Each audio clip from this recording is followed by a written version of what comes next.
সর্দার বল্লভভাই প্যাটেলের জন্মজয়ন্তী উপলক্ষে অনুষ্ঠিত হলো এক বর্ণাঢ্য ঐক্য পদযাত্রা ইউনিটি মার্চ। এক ভারত আত্মনির্ভর ভারত এই মূল বার্তাকে সামনে রেখে উত্তর ত্রিপুরা জেলা প্রশাসন ও মাই ভারত নর্থ ত্রিপুরার যৌথ উদ্যোগে এই কর্মসূচির আয়োজন করা হয়। পদযাত্রায় অংশ নেন রাজ্যের যুব ও ক্রীড়া দপ্তরের মন্ত্রী টিঙ্কু রায়, উত্তর জেলা পরিষদের সভাধিপতি অপর্ণা নাথ, বিশিষ্ট সমাজসেবী কাজল দাস সহ বহু বিশিষ্ট ব্যক্তি। ধর্মনগর শহরের বিভিন্ন পথ পরিক্রমা করে এই পদযাত্রা, যেখানে অংশ নেন বহু ছাত্রছাত্রী, সরকারি কর্মচারী, স্বেচ্ছাসেবক ও সাধারণ মানুষ। হাতে জাতীয় পতাকা ও স্লোগানে মুখরিত হয়ে ওঠে শহরের রাস্তাঘাট।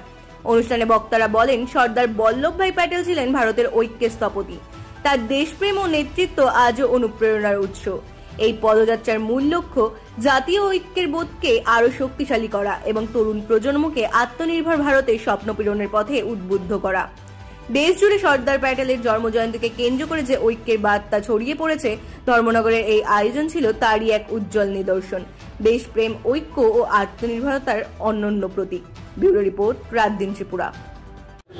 দেখুন, আপনারা সকলেই জানেন সর্দার বল্লভভাই প্যাটেলের 150তম জন্মবার্ষিকী। সেই অনুষ্ঠানকে কেন্দ্র করে আমরা গোটা রাজ্যব্যাপী এবং গোটা দেশব্যাপী পদযাত্রা আয়োজন করা হয়েছে এবং এই বছরটা আমরা ওনার জন্মদিনে বিভিন্ন কর্মসূচি পালন করছি।